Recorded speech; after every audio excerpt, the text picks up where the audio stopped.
është shumë komplekse situata dhe ke shumë drejt për drejtoreshën e sistemit parauniversitar, pasi ke edhe, për shumë po të shikosh, 2 spitalet kryesore që kemi në Shqipëri, pra qendrën spitalore universitare dhe të smundjeve respiratore,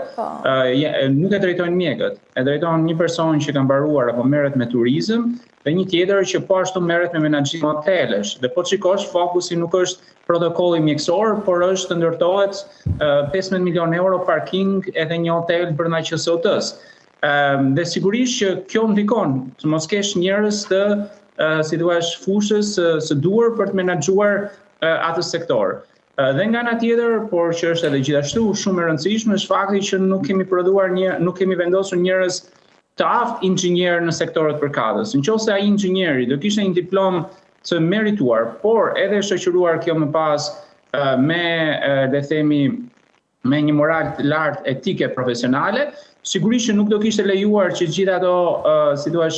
gjithë ato korrupsione të ndodhin apo të gjithë ato zbatime të planeve të mos ndodhin në formën e duhur.